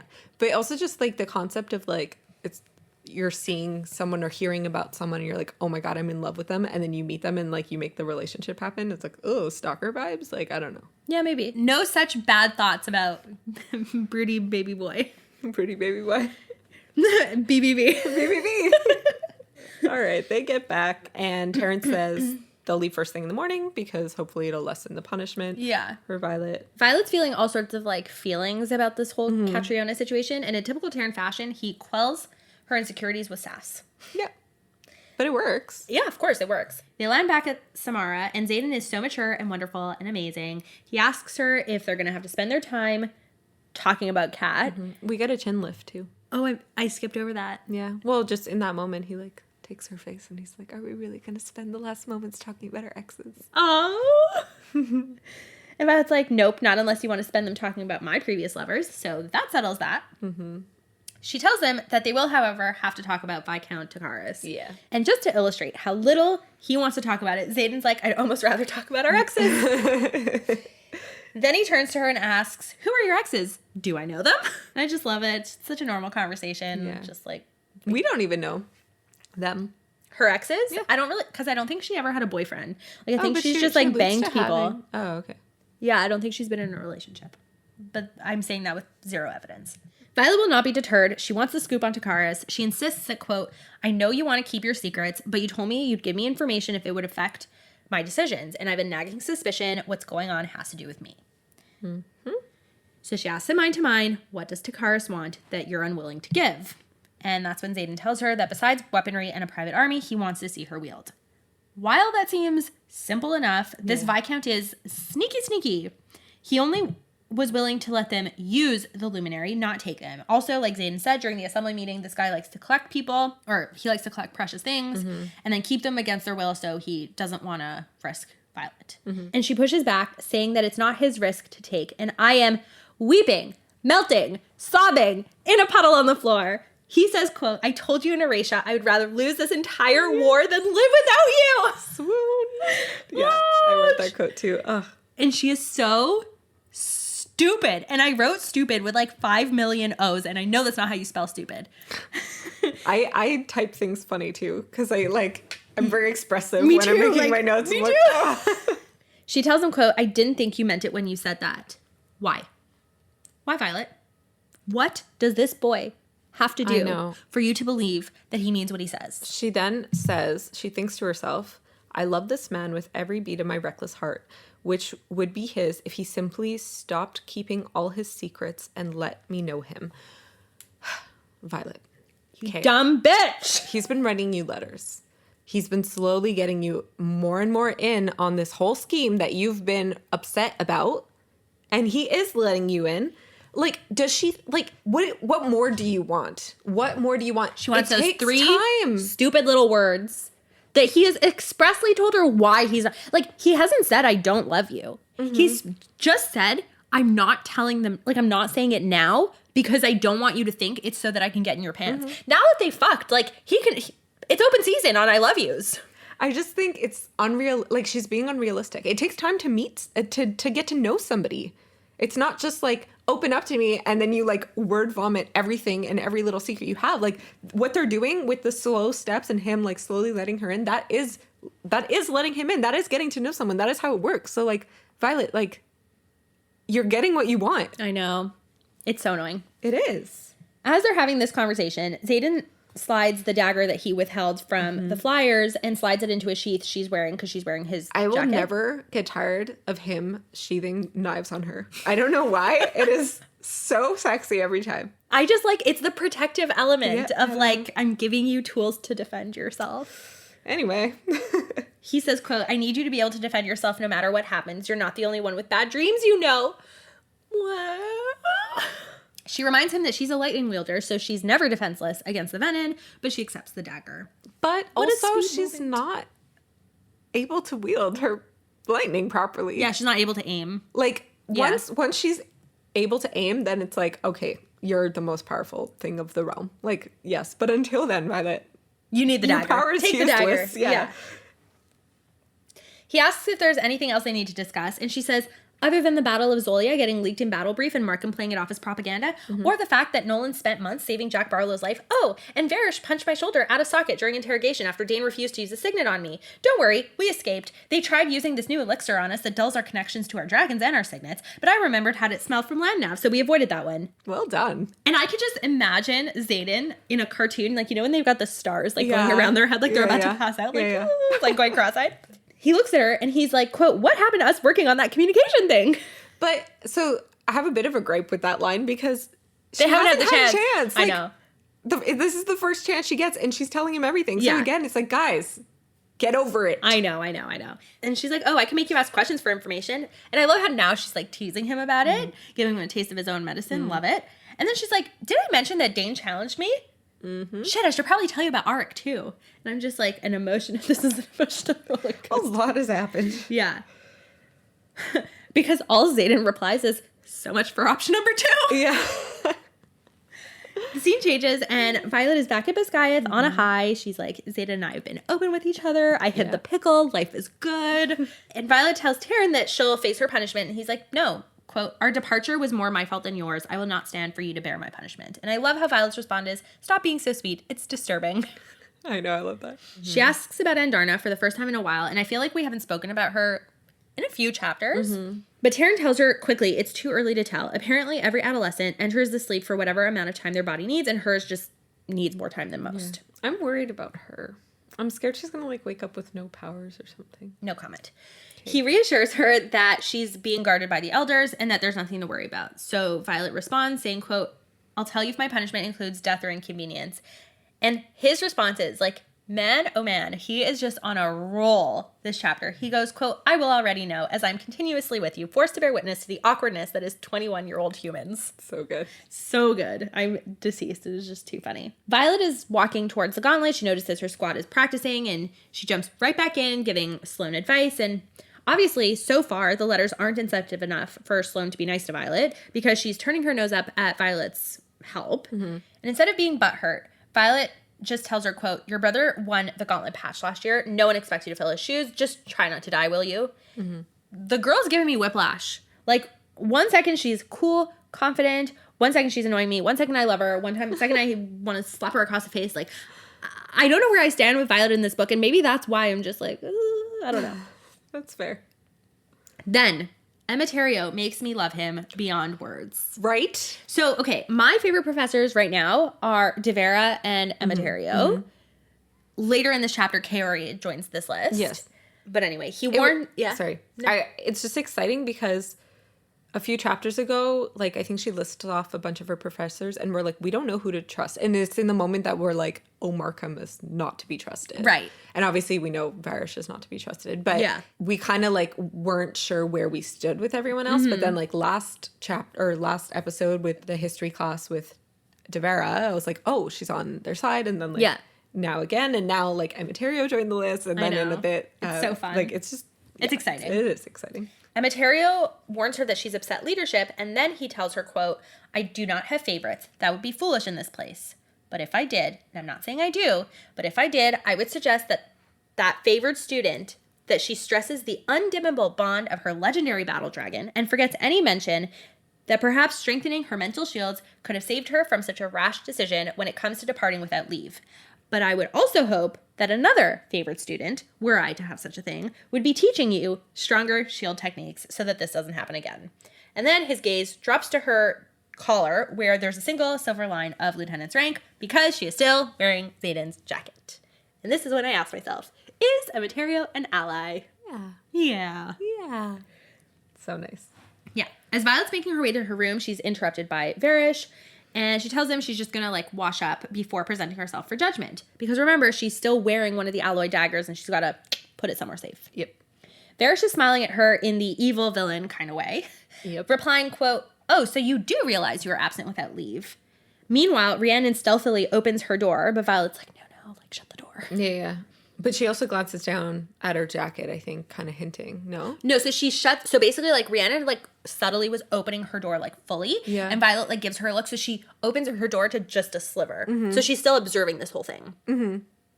Varish demands to look into her bag, and thank goodness the dagger isn't there. Mm-hmm. He starts to tell her that impersonating a commissioned officer is against the codex because she's wearing Xaden's jacket and she's got Bodhi's in her bag. Who are you impersonating? Come on. Yeah. Come off it. I know. Violet then starts to panic when Varish demands she remove Xaden's jacket because that's where the dagger is shielded. Mm-hmm. Thankfully, Professor Kaori happens to be in the hallway and he interrupts, quote, did I just hear you order your ... aides, or whatever it is you're calling them, to strip a cadet? Mm-hmm. Can we please raise a glass to Professor Kaori? We knew he was a good one. Yeah. Brendan even told us. Yeah. So we have Devera, we have Emeterio, yeah, we have Kaori. Yeah. Love it. It's great. Which is a lot more than I was expecting. Me too. As soon as, like, the tables were turned and, like, Markham was bad, I was like, they're all bad. You can't trust anyone. And now I'm like, oh, maybe we can. Yeah. Anyway. I was so satisfied when Varish starts misquoting the codex and Violet corrects him. Yes. She highlights, Violet. I know. She highlights that, quote, impersonating commissioned officer is a punishable offense, not wearing someone's flight jacket. As you can see, I'm not wearing anyone's name tag, nor am I claiming to be someone I'm not. And again, your face. This is the Violet we know and love. Yes. It was very satisfying. Yeah. And it, again, like, harp back to, like, I was saying, like, I feel like he's like a cartoon evil, like, oh, for sure, like, evil. This whole scene is just like, oh, my plans are foiled again. Like, I constantly picture, like, little cartoon Varish being like, oh no, my plans are foiled. I always picture him with, like, goggles and a lab coat. I don't know why. A lab coat, I know. He's always wearing a lab coat in my mind. That's so funny. Professor Kaori remained at the scene, which I just love, further defending Violet. Like, she has you there. Mm-hmm. And since when do we search cadets' bags? Mm-hmm. Varish, again, typical villain fashion, is like, since I took over as vice commandant. Mm-hmm. And this doesn't involve you. Kaori says one of my favorite things I've ever heard Kaori say in my life. Yeah. He says, power must always be kept in check. Don't you think, Major Varish? And Varish is like, are you accusing me of abusing my power where this cadet is concerned, Colonel Kaori? Varish moves to step towards us, but my bag is in the way. Oh no, Kaori shakes his head. I think you abuse your power in general. So, first of all, when I see this scene, I picture Varish, like, becoming Vernon Dursley red in the face. Yes. Okay. Then he emphasizes the Colonel Kaori to, like, emphasize rank that I was like, gag, gross, annoying.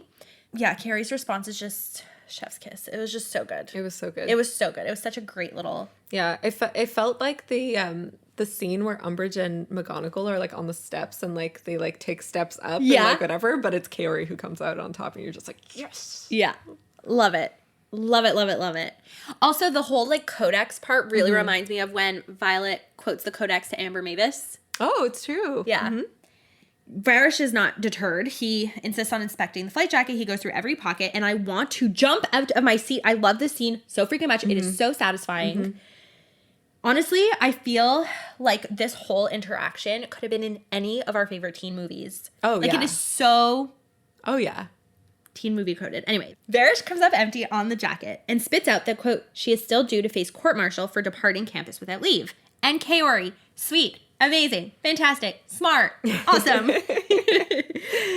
Kaori is so fucking calm. Yeah. He just says, oh, that explains it. You haven't talked to Panchek this afternoon. I turned in my expert opinion that Sorengale not be punished for what was clearly the choice of her dragon. Her very powerful, very worried, very mated dragon. Panchek agrees she's clear of all charges. Which is great. But also a little bit surprised me because, like, Panchek is on my to-watch list. Like, I don't trust him, so I was kind of surprised that he, like, let it happen. So...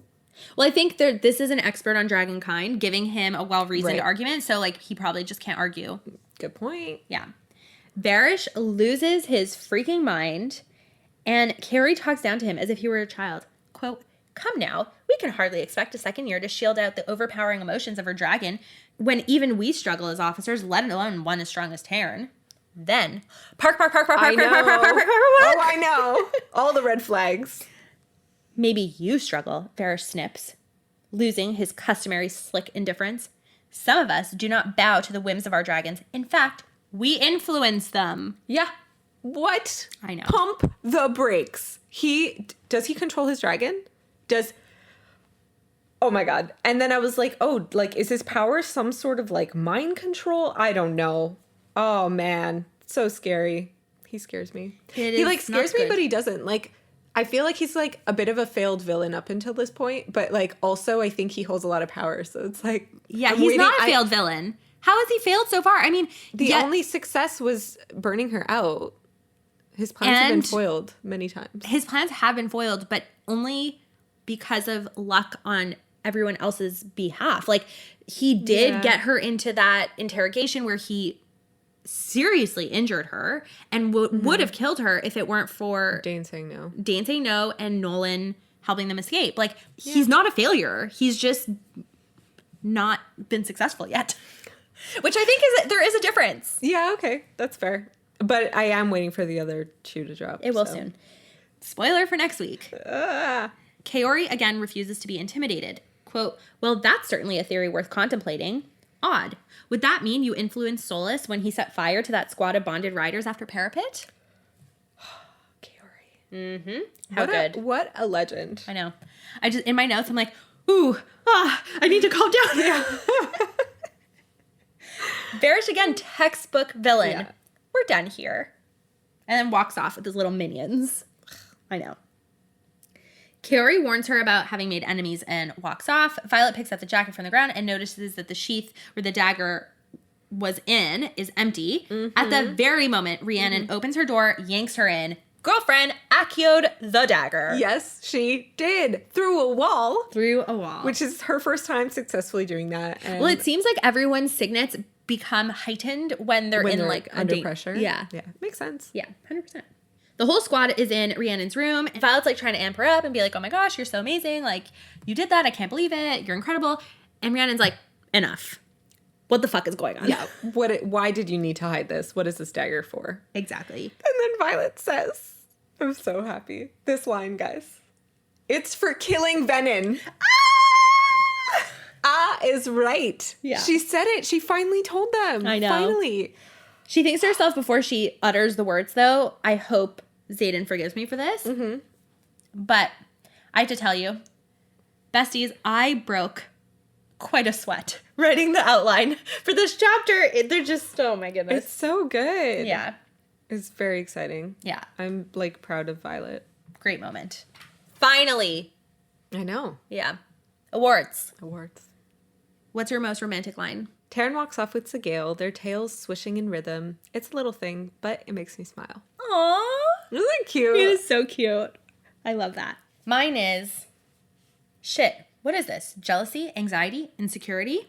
All three, Taryn responds in utter annoyance, to which I will remind you that not a single dragon chose her. You were selected by 2. Pull yourself together. Yeah, tough love. Yep. Funniest line. Stop being sweet. It's disturbing. Mine's a Taryn line as well. That was 2 Taryn. Yeah. Mine is a Taryn line. And at one point, you thought gruel was a satisfactory meal until you grew some teeth and found the rest of the world's food waiting. Now cease this line of thinking. It does not serve to make you stronger. Yes. I like tough love. Yeah. And I think the comparison to being a baby is really funny. Like, he Taryn's doesn't call great. it, yeah, like, he's not like, stop being a baby. No. He's like, Yep.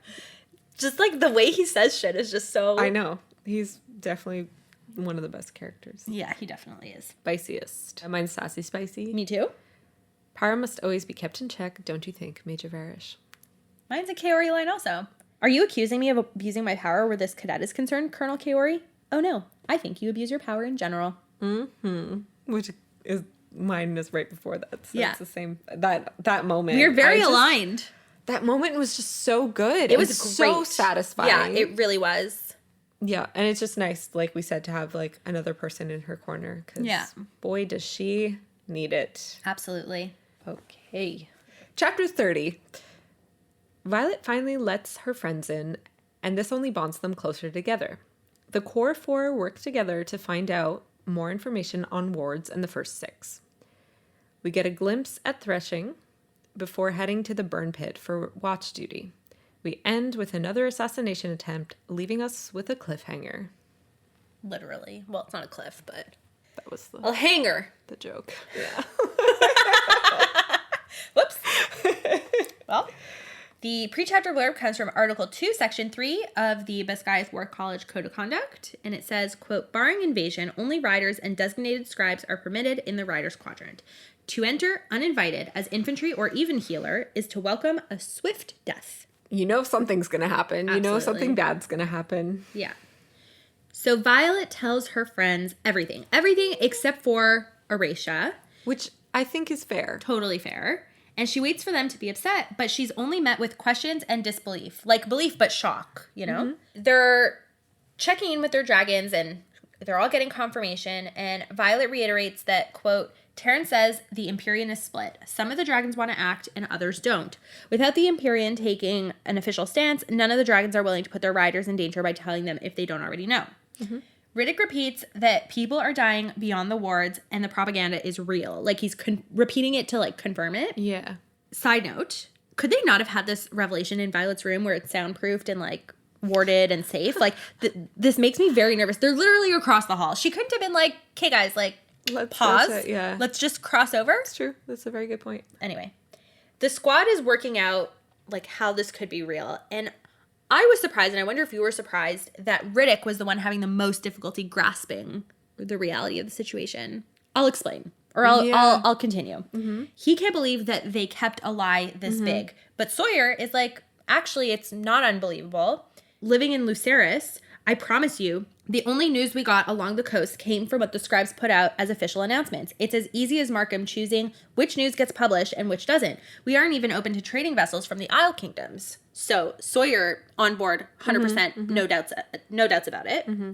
Then Riddick asks where the bodies of the Wyvern go, and Rhiannon has the answer. Quote, they burned them. The patrol reports from Battle Brief said the trading post was charred for miles, and we'd have to find a new location for the quarterly trades. So Rhiannon's on board. Yeah. So really, you know. I mean, I don't think he's not on board. I think he just he was just trying to process it, which is fair. And it would also be insane that all three of them were like, yeah, we processed it, we're good. So it kind of makes sense to have different reactions. I don't know. Yeah. Violet urges Rhiannon to convince her family to move to safety and apologizes for not telling her friends the truth. Mm-hmm. She acknowledges that there's still stuff she can't tell them until they can shield out Dane. And she finally realizes that her friends would have every right to be mad at her because it's the same reason she's mad at Xaden. Yeah. But Rhiannon stops her and tells her she's not pissed, just sorry and disappointed that she didn't trust them more. And Violet cannot wrap her brain around it. Yeah, it throws her off completely. I know. I was like, I hope she feels a little bit like, stupid. Oh, maybe. Yes. Oh, maybe I did overreact. Yeah. Maybe I am being a little bitch. Yeah, because her reaction is the polar opposite. Yeah. And from her friends with the exact same news. And she gives this whole I understand if you hate me and you should hate me. And then Rhiannon's like, whoa. No, I'm entitled to the way I feel. And it's okay if it's not being mad at you. Yeah. Let's not do this. Yeah. Snaps for Rhiannon, honestly. Snaps for Rhiannon.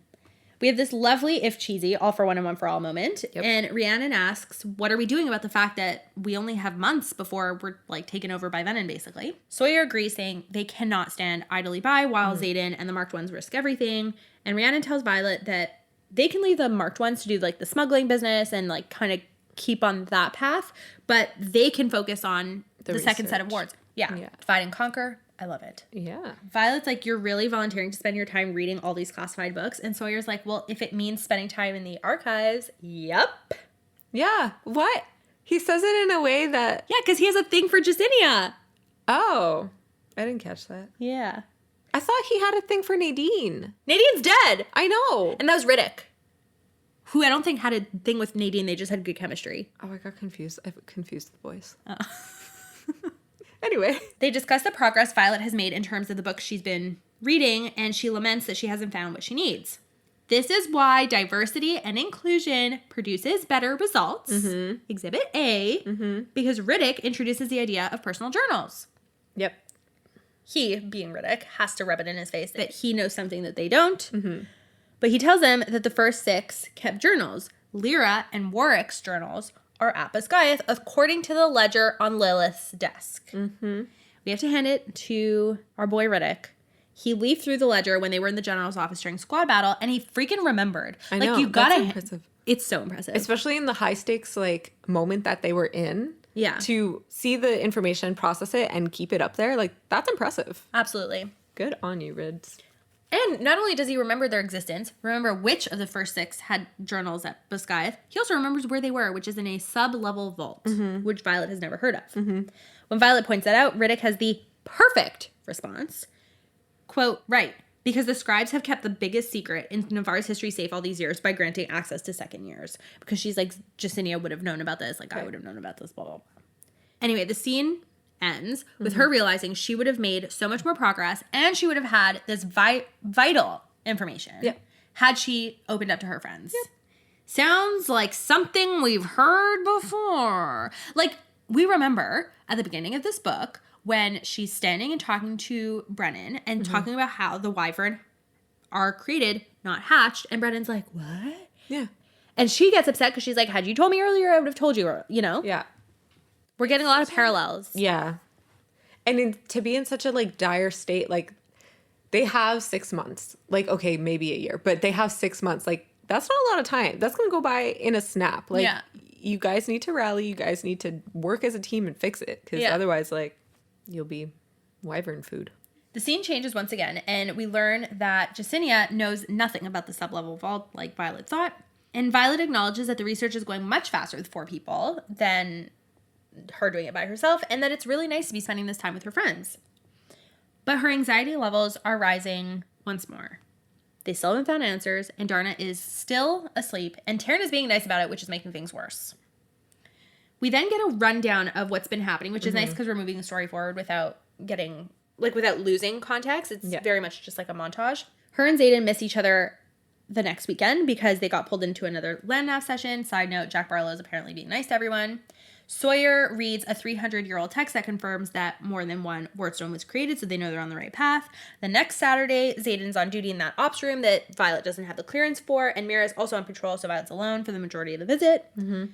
The weekend after, there's another land nav exercise, and I have this, like, pit of anxiety in my stomach because we're just reading bad news after bad news after bad news. It's in 3 weeks, and our lovers have not loved.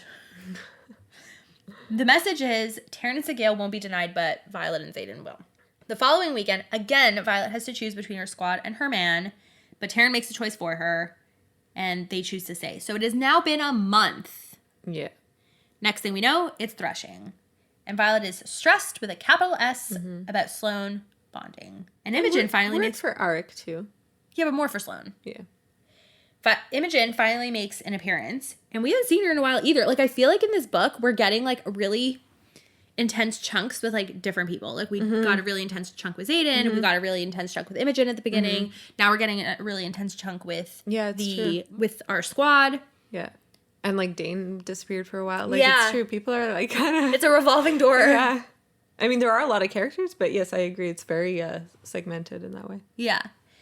Imogen is mad at Violet for having spilled the beans because now she feels forced to tell Quinn, who also took it really well. So it's like, maybe we're onto something here, friends.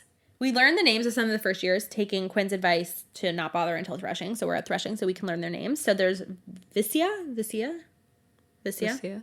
Avalyn, Lynx, and Baylor, who all made it. But at this point, Arik and Misha still haven't been seen. Arik, in perfect timing, dismounts a gorgeous blue clubtail, and Violet thinks to herself, quote, like he's been doing it for years with an ease that reminds me of Xaden and Liam. Welp. Yeah, he belongs there. I'm glad that he ran away. Like he just seems to fit so well. Sure, you know? for sure. And he's there for the right reasons. Yeah. Like... Somehow he has still flown, under the radar. That's good. Thank you. And lastly, Sloane bonded a red dagger tail just like her brother. Sob. I know, tears. In this moment, I drew another parallel to Harry Potter because that's just what all my references are going to be. Okay. But I was like, oh, I never like did the 2 and 2 of like, it's like the wand that chooses the wizard. It's the dragon that chooses the rider. Cute. Right? I love that. Yeah. And they're both like a channel for the power. Anyway. Yeah, that's excellent. That's a good point. Yeah. Stay tuned for more Harry Potter references. Or Twilight. Some of those come Sometimes. in. Rhiannon is handed a note that Justinia requests their presence by the archives door in 15 minutes with this code that makes them realize that she's finally found the vault. And Riddick agrees to go meet with her since the others can't. I'm so scared. So, at the back of my mind, the line about... Saturday? No. Oh. Being trapped in the archives has been playing in my head rent free, and I'm like, when is it gonna happen? When is it gonna happen? And now like Riddick's being sent by himself, and I don't even know. I just again waiting for that shoe to drop. Spoiler alert, it'll be next week. Violet is assigned watch duty over the academic tower, so she's like moseying her way up there. It's the first time we have watch duty. I know. Weird. Well, actually, no, you're right. Once she reaches the top, we learn that she's relieving Aya from watch duty, and Aya greets her with a smile, and they catch up, and I just can't help but marvel at the evolution of Violet's relationships with the marked ones. Yeah. I really think it's awesome. Also, side note, these past 30 chapters have covered only 4 months. They've spanned 4 months. In Fourth Wing, by the 30th chapter, we've covered almost an entire year. Oh, wow. Just to give you an idea of how much is going to happen in this book. 4 months. That makes sense. I mean, don't we have 5 books to get through? Yes, yes. Aya notices 4 grown infantry soldiers rushing out of the doorway, and they are armed. When Aya tells them that they aren't allowed there, they tell her they've got special permission and they've been well paid to deliver a message. I'm like, this is spooky and it sounds ominous. Yeah. Whereas Violet acts nonchalant. I, on the other hand, am very chalant. Is that a word? No. Or if it is, I don't know. But that's hilarious. I'm the opposite of nonchalant. Yeah, I'm chalant. It's like, have you seen 10 Things I Hate About You? No. You haven't? No. Myriam, that is my favorite teen rom-com. Really? Yes. Okay. You have to watch it. Okay. Oh my God. Anyway, there's this part where it like... You have to understand that, like, sorry to interrupt you. You have to understand that, like, my reference is, like, I was a purely a Disney child, Disney Nickelodeon, and, like, because I like comfort things, like, I just rewatch the same shit over and over, even as an adult. Like, I've never expanded my horizons. Yeah, that's one I've watched over and over since forever. You're gonna love it. Okay. Anyway, there's a conversation in it. These two girls who are like, and the scene's kind of setting them up to be dumped. So it's like, I know you could be overwhelmed and you could be underwhelmed, but can you ever just be whelmed? Anyway, it is. Oh my God, I'm excited for you to watch this. Oh, thanks. It's on Disney. Oh, is it? Yeah. Oh, perfect. Okay. Anyway, Violet is completely nonchalant. She's like, let me guess. Secrets die with the people who keep them. And the soldiers are like, like, you don't know what to do. Yeah, actually. Yeah. That's the message. Yeah. She flicks 2 daggers at one of the soldiers, and Aya's fighting behind her with 2 as well. Violet loses sight of the remaining soldier until she hears Aya scream, and one of the soldiers has impaled her with his sword. R.I.P. No, Aya. Yeah, in that moment, I just like, I was like, oh no, Xaden, because like, we don't know Aya very much, but we know that he does. So I was like, oh, another one? Like, another one bites the dust. So now it's 2 against 1. Mm-hmm. Is it 2 against 1 or 3 against 1? I don't know. It was very... I think it's 3 against 1 because Violet has like 1 guy down. Mm-hmm. Aya was with 2 and then Violet loses sight. So I think it's 3 against 1. Maybe. She doesn't have time to throw her dagger again because one of the 2 that were fighting against Aya grabs her and takes her to the ledge of the tower. So she's slicing at his arms, but he's holding still. She's kicking him in the stomach. He releases her, but she like skids to the edge of the tower, which meanwhile, are there no barricades? Like, are there no railings? Where are the safety standards of Navarre? I know.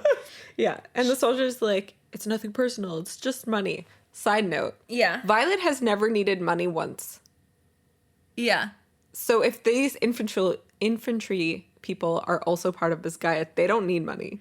But maybe they need money for their families. Maybe. Because we have never seen any situation in which they needed money. I think it's more for their families because if you think earlier when Violet tells Rhiannon, oh, like you need to get your parents to like leave, go to safety. She's like, oh, for them to leave the business that they spent their whole life building. Like, to me, business, money, makes sense. Meanwhile, so Violet's like hanging off this building. The infantryman is like taunting her, telling her it's not personal. Taryn's freaking the fuck out in her head. Can't do anything about it. Then the soldier lets go, and Violet is holding her entire body weight. Her shoulders are, quote, wailing in pain because we know her joints are weak. She can't sustain this for very long. The soldier just urges her to let go, that it will be over before she knows it. But then he starts gurgling. His eyes bulge, and he reaches for a dagger whose tip protrudes from his chin. Ew, ew, ew, ew, ew. Yeah. This is so disgusting. Someone has shoved a knife through this guy's spine. End of chapter. Yep. Who? Yeah. I don't even have a prediction. I was like, who? I don't know. Who let the dogs? Hate that song. I don't know why I started singing it. Oh, man. What a week. Oh my God, I know. Yeah, awards. What's your most romantic? I'm just really sorry you didn't feel you could tell me. Am I disappointed and more than a little frustrated that you didn't trust me earlier? Absolutely. But I can't imagine how heavy this has been for you to carry. Same. Yeah? Yeah. Aww. What's your funniest? Oh, actually, I think I have another one. I do have another one. From Rhiannon. Even if it makes me a target to know all of this, you put your own life at risk and shared your boot with me at Parapet when we were complete strangers. How can you think I wouldn't want to share this risk with you now that you're my best friend? Yeah. I couldn't pick between those 2. I thought that they were both very good. Really, really sweet. What's your funniest line? Wait, do I actually know something about the archives that you don't? Mine is, if it means we get to spend more time in the archives, I'm in. And then Riddick goes, and we all know why, my friend. Spiciest line? Oh, good. I was wondering when it was going to start getting dangerous around here again. Fuck them. I did not survive the entirety of last year or these last few months to die on top of the academic wing. Love that. And that's it. And that's it. Besties, get ready for next week because we are going to be reading chapters 31 through 35. And if you have read this book before, you know things are about to get really freaking intense and we can expect a box of Kleenex here for Elyse. No. Next week. No. No. Thank you so much for listening. Please rate this podcast and leave a review. If you're watching us on YouTube, please like and subscribe. It'll help other people find us. If you haven't already, we encourage you to set new episodes to download so that you are sure to be up to date. Again, if you're watching us on YouTube, just click the little bell so you get notifications when we upload new episodes. By the way, if you are interested in supporting our podcast, we have our Amazon storefront where you can find book stuff, dog stuff, house stuff, podcast stuff, tons of stuff. All the stuffs. All the stuffs. And we also still have our code with Smoke Show BBB15 for 15% off site-wide. You can follow us on Instagram at bookboundpod and on TikTok at Book Bound Besties. You can email us any questions, comments, or feedback at bookboundpod@gmail.com. Like we've been saying, please share this episode to your stories. DM us your theories. Chat about your current book obsession in the DMs. We just eat that shit up. So please do. It is our pleasure. It makes our day. For real. And now that we've said all that, let's get to reading.